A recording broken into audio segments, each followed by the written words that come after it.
Hello everyone, welcome back to my channel. तो smart किडा पे एक मॉक टेस्ट लाइव था जो मैंने कल लगाया था, तो उसी का एनालिसिस इस वीडियो में हम करने वाले हैं। सबसे पहले अगर देखी तो ये एसबीआई पीओ प्री का मॉक टेस्ट है और इसमें जो मेरा स्कोर है वो 62.13 है। कट ऑफ 52.5 गई थी और परसेंटाइल की बात करें तो 89.5 थी परसेंटाइल। अगर हम ओवरव्यू देखें तो जो हमारा इंग्लिश का स्कोर है वो 16 है, क्वांट्स का 18.38 है और रीजनिंग 27.75 है। और परसेंटाइल आप लोग देख सकते हो सेक्शन वाइज। इसका अगर हम प्रॉपर एनालिसिस करें, सॉल्यूशन की बात करते हैं तो सबसे पहले जो है हमारा इंग्लिश में 4 क्वेश्चन जो है रॉन्ग हुए। सबसे पहले वही देख लेते हैं, ये पॉइंट वाला। इसमें जो हमारा आंसर आना था नन ऑफ द अबव आना था। इसमें पूछ रखा है ये कौन सा इनएप्रोप्रिएट है, मतलब कौन सा गलत है ये पूछ रखा है। सेकंड और थर्ड पॉइंट का जो यहाँ पे मीनिंग दे रखा है वो इंडिकेट कर रहा है किसी पोजीशन या डायरेक्शन को, या फिर दूसरा भी मीनिंग होता है पॉइंट का, क्रिटिकल या डिसेसिव मूवमेंट को भी बोलते हैं। ये वाला मीनिंग मुझे पता नहीं था। पॉइंट वाला तो जैसे हमें पता ही कोई डायरेक्शन को इंडिकेट कर रहे हैं, तो इसलिए रॉन्ग हुआ है। उसके अलावा इसमें जो नेक्स्ट क्वेश्चन जो रॉन्ग हुआ है वो है हमारा एरर डिटेक्शन का। इसमें जो है एरर डिटेक्शन में मोस्ट जब भी आ जाता है, मोस्ट से पहले तो धा लगता ही है, तो इधर ढाई लगना था। उस टाइम पे पता नहीं मैंने क्या ही मार्क किया है, लेकिन ये तो नॉर्मल सी चीज़ है। जब भी हमारे सुपरलेटिव डिग्री आएगी तो उससे पहले धा लगता ही लगता है। उसके बाद हमारा आरसी आ जाता है। आरसी के 2 क्वेश्चन रॉन्ग है। आरसी में इसमें आना था फर्स्ट और थर्ड फॉल्स है। फर्स्ट और थर्ड फॉल्स तो नहीं है, थर्ड तो फॉल्स है क्योंकि ये सिर्फ 15 से स्टार्ट हुआ, 14 भी दे रखा था इसमें। लेकिन मिडल एजेस तो इन्होंने ऐसे ही बोला था कि डाउनफॉल हुआ था ग्रीस का और आई थिंक यूरोप का भी, ऐसा कुछ लिख रखा था इधर। दे रखा downfall of the classical world of the Greece और रोम एंड इट्स रीडिस्कवरी। यहाँ पे शायद सिर्फ ग्रीस दे रखा है, इसलिए इन्होंने फॉल्स माना है। उसके अलावा जो नेक्स्ट क्वेश्चन है इसमें बोल रखा है कि लीड्स कौन कौन से। मेरे हिसाब से तो सारे आंसर आना था, लेकिन इसमें सेकंड और थर्ड दे रखा है। सेकंड और थर्ड इसमें इधर सारे नाम लिखे हुए थे। इसमें हम देखे तो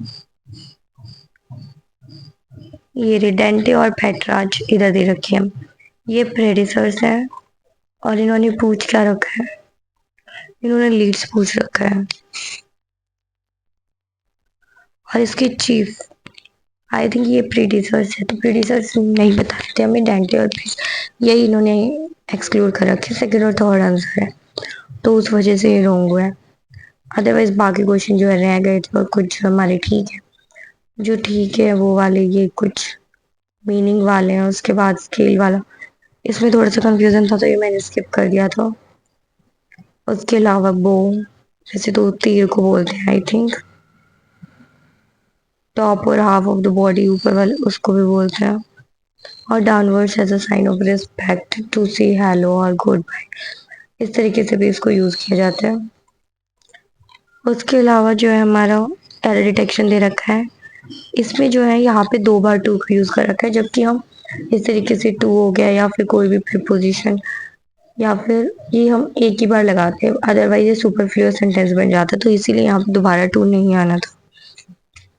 उसके बाद even after proving the concreteness of the evidence, the jury was divided in its opinion। इसके अंदर जो है इन देयर ओपिनियन आता है, क्योंकि डिवाइडेड की बात होगी। जूरी जो है एज अ सिंगुलर और प्लूरल दोनों तरीके से यूज किया जाता है, लेकिन हम जो नाउन वर्ब और जो प्रोनाउन लगाते हैं वो हम मीनिंग के हिसाब से लगाते हैं। अगर प्लूरल सेंस आ रहा है तो प्लूरल, सिंगुलर सेंस आ रहा तो सिंगुलर। उसके बाद कुछ क्वेश्चन मैंने स्किप करे थे। इसमें जो है द डॉटर इन लॉज, इसमें हमारा आना था डॉटर्स इन लॉज आना था। डॉटर्स के साथ डॉटर्स के साथ ऐसा लगेगा, लॉज के साथ नहीं लगी, लॉ के साथ नहीं लगेगा।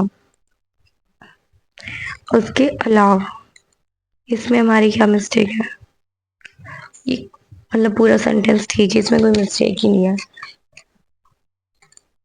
और उसके अलावा ये कुछ आरसी की क्वेश्चन थी। आरसी मैंने लास्ट में अटैम्प्ट किया था क्योंकि टाइम जो है लास्ट में कम बच रहा था। वैसे तो एक्स्ट्रा टाइम बचा होता बट मैंने पढ़ने में इसमें इतना ज़्यादा टाइम लगा क्वेश्चन सॉल्व करने का टाइम पेन से मिलाने क्योंकि अजीब सा पैसेज था, तो उस वजह से थोड़ा सा आरसी में गड़बड़ हुई है। उसके बाद ये फिलर्स दे रखे हैं, फिलर्स तो ऑलमोस्ट मेरे ठीक है। उसके बाद एक क्लोज टेस्ट है, क्लोज टेस्ट भी कंप्लीट ही बना है इस बार। उसके बाद वो हमारे मिस पेल्ट दे रखे हैं। मिस पेल्ट में दो दो वाला था, मतलब जो भी दो स्पेलिंग्स गलत है वो हमें चूज करना था। देन क्वांट्स की बात करें तो क्वांट्स में एक क्वेश्चन रॉन्ग हुआ है, एक क्वेश्चन जो है ये वाला रॉन्ग हुआ है।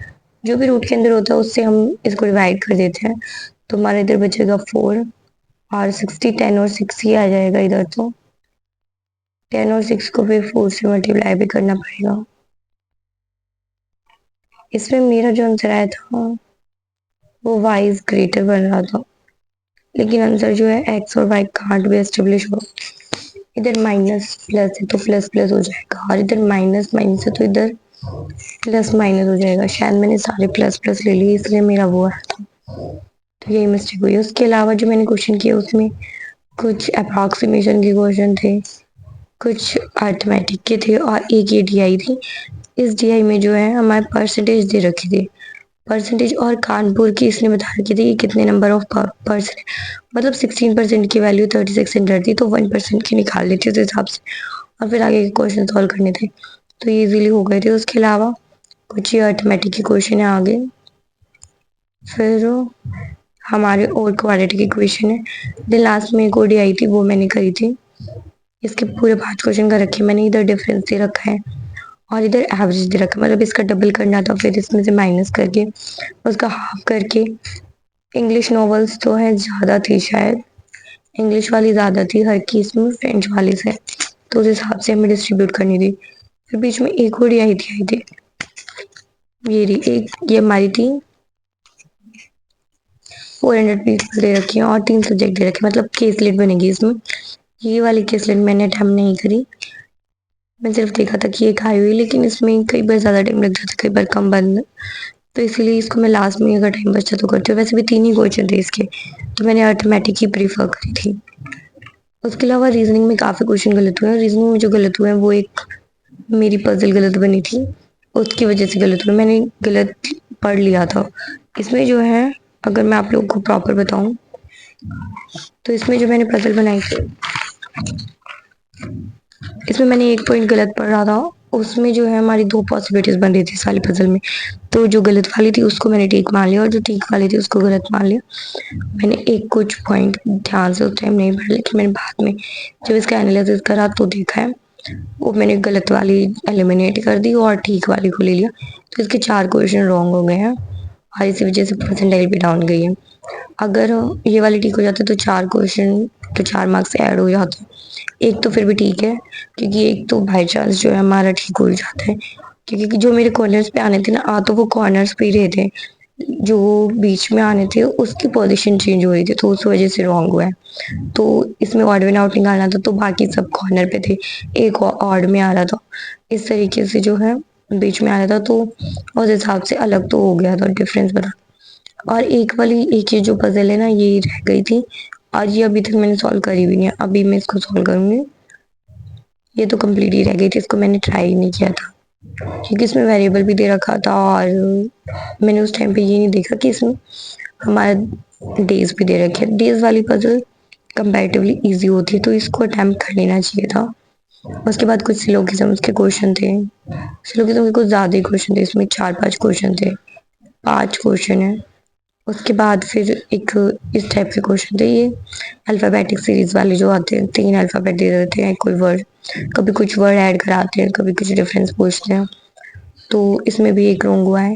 इसमें ये मेरा बना तो था इंक्स, लेकिन मुझे लगा इंक्स तो कुछ नहीं होता होगा, इंक को काउंट थोड़ी कर सकते हैं, अनकाउंटेबल नाउन हो गया, इसलिए मैंने इसको काउंट नहीं किया। मैं सिर्फ कीज़ को काउंट करके एक मार्क किया था, लेकिन उन्होंने इंक्स को भी काउंट कर रखा है। उसके बाद ये डायरेक्शन डिस्टेंस मैंने पहले बनाया ना, मेरी थोड़ी सी मिस्टेक हो गई थी और एक गलत बन गया था, तो इसीलिए फिर इसको मैंने फिर लास्ट में दोबारा बनाया, तब 1-1.5 मिनट रह गई थी, फिर ये ठीक बना था, लेकिन मैं इसके 2 ही क्वेश्चन अटेम्प्ट कर पाई, ये वाला क्वेश्चन मैं अटेम्प्ट नहीं कर पाई क्योंकि टाइम अप हो गया था। उसके बाद कुछ हमारी इनइक्वालिटीज़ के क्वेश्चन है। देन हमारे लिए 10% दे रखे हैं पैरेलल रो वाले, ये भी इजीली बन गए थे, पूरे पूरे नाम दे रखे थे इसमें। आई थिंक हाँ, वैसे क्यों सेम भी थे, जैसे अब है आशीष, तो नाम सेम वर्ड से भी थे, तो इसलिए मैंने पूरे पूरे ही लिखे थे। अदरवाइज अलग अलग लेटर से स्टार्ट होते तो फिर स्टार्टिंग का वर्ड ले लेते, लेकिन ठीक है ये बन गया था। इसमें टाइम 169 सेकेंड लगे थे। टाइम तो पीओ लेवल की पजल बनाने में 3 से 4 मिनट लगी जाती है, तो ठीक है। ठीक है, आप लोगों ने देख लिया क्या कुछ मेरा एनालिसिस है, और अगर आपको कोई भी डाउट हो तो आप कमेंट सेक्शन में कमेंट कर सकते हो, और मेन से रिलेटेड भी आपको कुछ पूछना है या स्ट्रेटजी वगैरह तो आप लोग कमेंट सेक्शन में बता सकते हो। तो ठीक है गाइज, आप लोग अच्छे से अपनी तैयारी करते रहो। All the very best guys for your upcoming exams.